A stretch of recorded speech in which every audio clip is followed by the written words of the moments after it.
सो organophosphates को हम insecticides और पेस्टिसाइड्स के अंदर यूज़ करते हैं क्योंकि ये इरिवर्सिबली इनहिबिट करते हैं आपके एसिटाइलकोलिनेस्टरेज को इंसेक्ट्स और पेस्ट के अंदर, और उनके अंदर हमें उनको किल ही बेसिकली करना है। तो हम क्या करते हैं, ये वाले उनको इनहिबिटर्स दे देते हैं बाय स्प्रेइंग थिंग्स। तो जब उनकी बॉडी के अंदर जाते हैं ये, तो उनके एंजाइम को इनहिबिट करेंगे और they will die of the excessive acetylcholinergic activity. ठीक है, सो इस तरह से हम इनको यूज़ करते हैं। और यही इंसेक्टिसाइड और पेस्टिसाइड की अगर ह्यूमन को पॉइजनिंग हो जाए, जिसको हम ऑर्गेनोफॉस्फेट पॉइजनिंग कहते हैं, आइदर एक्सीडेंटली और होमिसाइडल या सुसाइडल केसेस के अंदर, तो फिर जो है हमें यही सारे इफेक्ट्स एग्जैजरेटेड मिलेंगे। डायरिया है, यूरिनेशन है, सैलिवेशन, लैक्रिमेशन, ये सारे इफेक्ट्स बहुत ज़्यादा आपको एलिवेटेड मिलेंगे उस पर्सन के अंदर। और फिर हम उस पर्सन को क्या करते हैं, बेसिकली एंटी कोलिनर्जिक्स देते हैं, क्योंकि कोलिनर्जिक इफेक्ट एग्जैजरेट हुआ है ना, तो हम एंटी कोलिनर्जिक्स देते हैं और वो वाली ड्रग्स देंगे फिर जो इस एंजाइम को रीजनरेट करेगा। ठीक है, वो भी अभी हम डिटेल में डिस्कस करते हैं। एड्रोफोनियम मैंने बताया था इसकी इंपॉर्टेंस है क्लिनिकली। वो क्या इंपॉर्टेंस है, it is use for the rapid reversal of non depolarizing neuromuscular blockade in the diagnosis of myasthenia gravis. 3 चीज़ों के लिए इंपॉर्टेंट है एड्रोफोनियम। पहली चीज़ क्या है कि नॉन डीपोलराइजिंग न्यूरोमस्कुलर ब्लॉकेड के इफेक्ट को रैपिड रिवर्स कर देती है ये। यानी उनमें कौन सी ड्रग्स आती हैं, बेसिकली ट्यूबाक्यूरारीन्स, एट्राक्यूरियम, सिस एट्राक्यूरियम, जो आपके न्यूरोमस्कुलर जंक्शन को रिसेप्टर के लेवल पर ब्लॉक कर दें।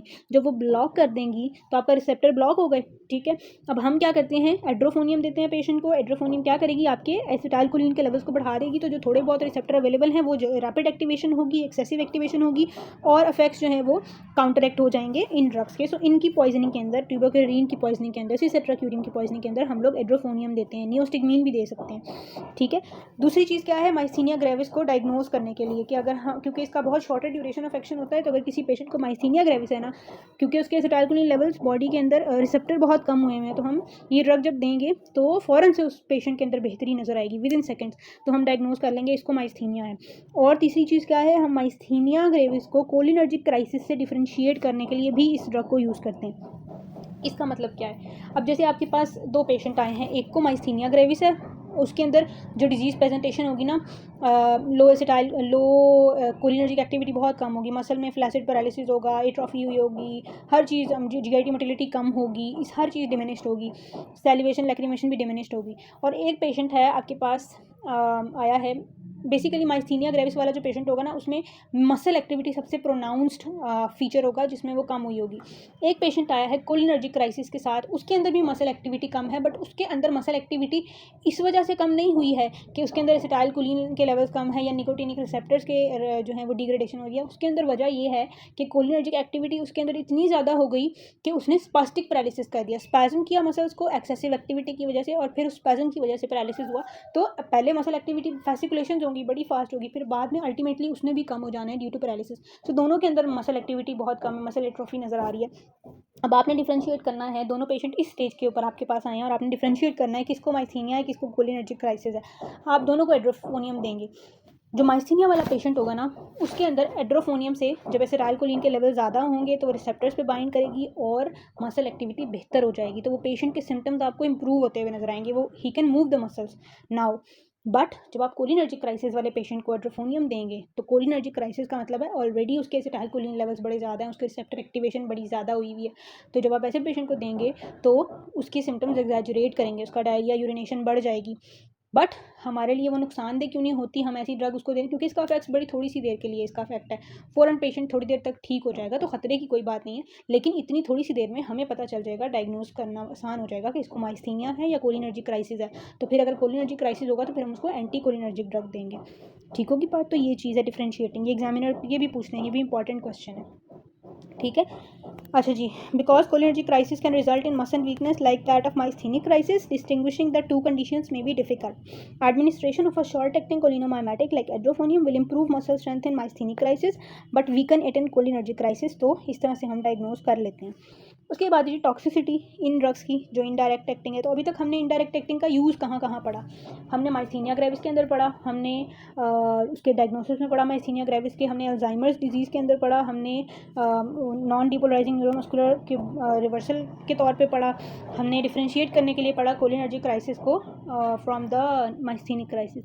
ये 4 से 5 अभी तक हमने डिजीज़ेस पढ़ी हैं और हमने इनको पढ़ा, हम इंसेक्टिसाइड और पेस्टिसाइड्स के अंदर इनको यूज़ करते हैं।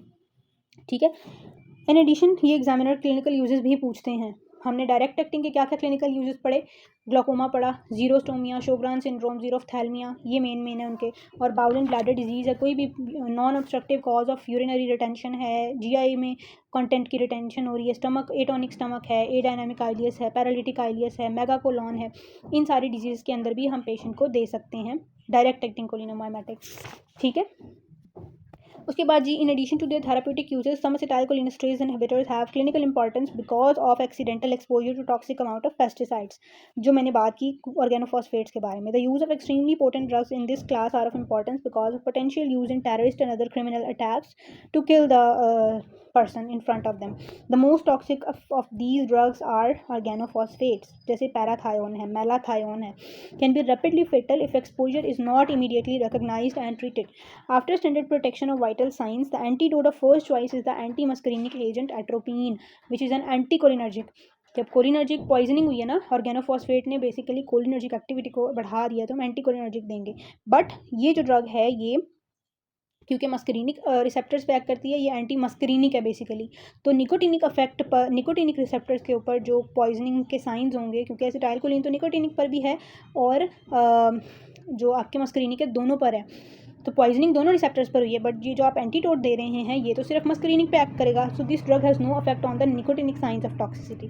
सो निकोटिनिक टॉक्सिसिटी को हम रेस्पिरेटरी सपोर्ट से ट्रीट करेंगे, क्योंकि निकोटिनिक रिसेप्टर्स आपके सारे स्केलेटल मसल्स के न्यूरोमस्कुलर जंक्शन पे प्रेजेंट है, तो रेस्पिरेटरी मसल्स भी स्केलेटल मसल्स हैं, वहाँ पर फिर हम रेस्पिरेटरी सपोर्ट प्रोवाइड करते हैं पेशेंट को।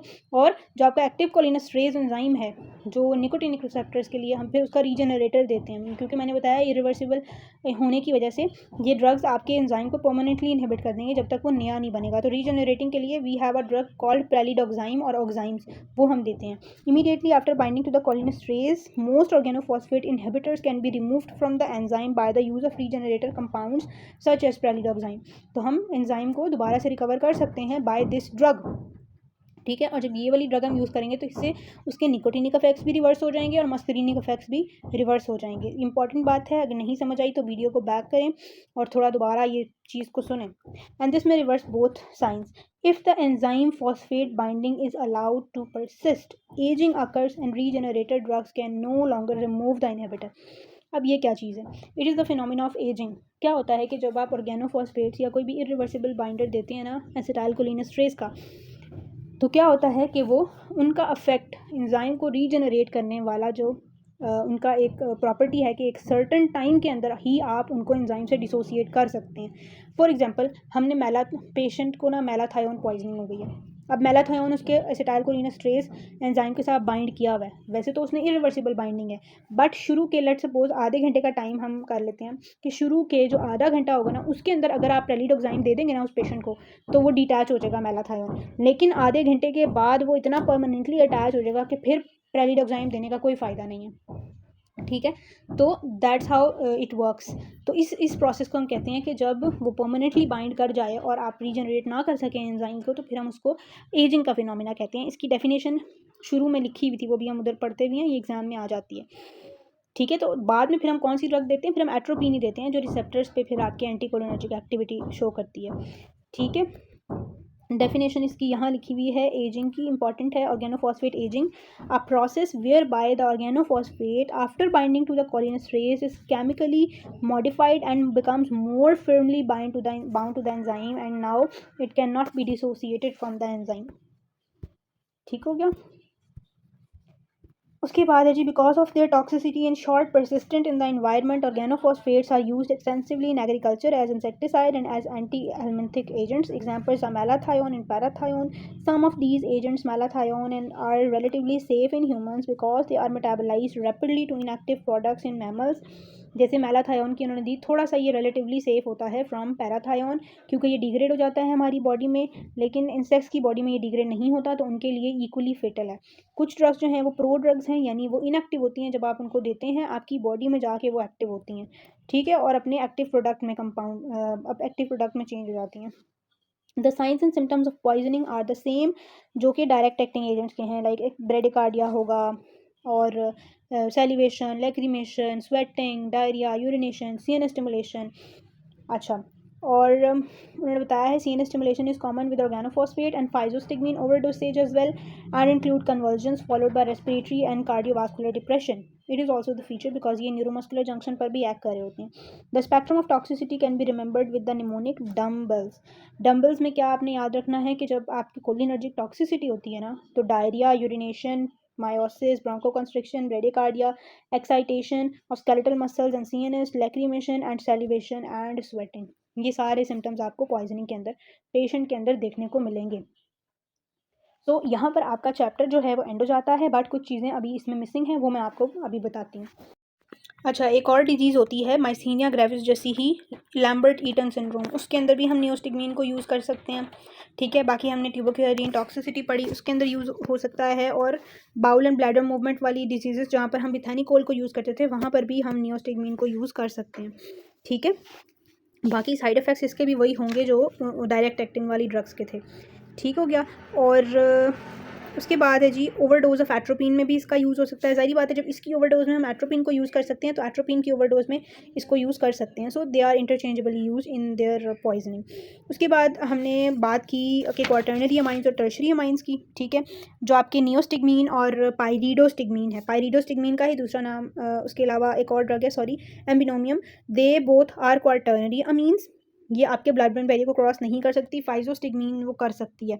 ठीक है, सो एट्रोपिन पॉइजनिंग जब होती है ना, एट्रोपिन जो है ना, ये एक इंपॉर्टेंट बात है, एट्रोपिन आपके ब्लड ब्रेन बैरियर को क्रॉस कर सकती है. सो एट्रोपिन के CNS इफेक्ट्स भी होते हैं उसकी पॉइजनिंग के अंदर, और पेरिफेरल इफेक्ट्स भी होते हैं. सो हम एंटीडोट भी ऐसा देना चाहते हैं जो उसके CNS इफेक्ट्स को भी काउंटर एक्ट करे और पेरिफेरल इफेक्ट्स को भी काउंटर एक्ट करे. सो जैसे मैंने बताया, हम उसकी पॉइजनिंग के अंदर ये वाली ड्रग्स यूज़ कर सकते हैं. सो इन ड्रग्स में से वी प्रेफर फाइजोस्टिगमीन, ताकि वो उसके CNS इफेक्ट्स को भी काउंटर एक्ट करे और पेरिफेरल इफेक्ट्स को भी. ठीक है, बाकी जो ये चीज़ें हैं ये हमने पढ़ ली. उसके बाद जी एक और चीज़ है जो हमने पढ़ा ना, कि हम इसको डिफरेंशिएट करते हैं माइस्थीनिक क्राइसिस और कोलिनर्जिक क्राइसिस से. तो जो हम पूरा एक प्रोसीजर करते हैं उसको हम कहते हैं टेंसिलॉन टेस्ट, के जो हम एड्रोफिन देते हैं, फिर हम इफेक्ट को ऑब्जर्व करते हैं. माइस्थीनिक में पेशेंट इंप्रूव करता है, कोलिनर्जिक में वर्सन हो जाता है. सो इसको हम कहते हैं टेंसिलॉन टेस्ट. ये भी पूछा जाता है एग्जाम के अंदर. उसके बाद अल्जाइमर्स डिजीज़ में कौन सी 4 ड्रग्स यूज़ होती हैं, वो पूछा जाता है. ठीक है, ये डंबल्स वाली बात पूछी जाती है. उसके बाद एक और सवाल है कि जो मैंने आपको बताया था कि why direct acting cholinomimetics cause tachycardia while indirect acting cause bradycardia. कि डायरेक्ट एक्टिंग में हमने बात की ना, कि जब हम देते हैं IV ड्रग तो शुरू में ब्रेडिकार्डिया होता है, फिर सिम्पैथेटिक नर्वस सिस्टम ऑन होता है, और फिर रिफ्लेक्स टेकेकार्डिया होता है. जबकि इनडायरेक्ट में सिर्फ ब्रेडिकार्डिया ही होता है. इसकी रीज़न क्या है? इसकी रीज़न ये है कि जो इनडायरेक्ट एक्टिंग है वो अनइनर्वेटेड रिसेप्टर्स पर उनका कोई एक्शन नहीं होता. उनका सिर्फ हार्ट के ऊपर जो मस्करीनिक रिसेप्टर्स है ना, उनके ऊपर एक्शन है. और हार्ट के ऊपर जो इनडायरेक्ट एक्टिंग का हार्ट के ऊपर जो मस्करीनिक रिसेप्टर्स है ना, बेसिकली उनके ऊपर जब एसिटाइलकोलिन के लेवल्स इंक्रीज होते हैं by the use of these indirect acting drugs, तो क्या होता है वहाँ पर हार्ट के ऊपर पैरासिम्पैथिक एक्शन क्या होता है, हार्ट रेट स्लो डाउन हो जाता है, ब्रेडिकार्डिया हो जाता है. So that's why indirect acting drugs directly cause bradycardia, और जो डायरेक्ट एक्टिंग है उनमें शुरू में ब्रेडी होता है, फिर उन पर रिफ्लेक्स टेकेकार्डिया हो जाता है. ठीक है, ये चीज़ एक थी डिस्कस करने वाली, और आपके बाकी सारी चीज़ें मैंने बता दी हैं. अब हम नेक्स्ट मूव करेंगे towards our anti cholinergic drugs और कोलिनर्जिक एंटागोनिस्ट. ठीक है, वो भी इंपॉर्टेंट चैप्टर है यहाँ का. इसका तो हर चैप्टर ही बहुत इंपॉर्टेंट है, तो हर एक को आपने बहुत अच्छे से पढ़ना है. That's all for today. Thank you so much for watching. अल्लाह हाफिज़.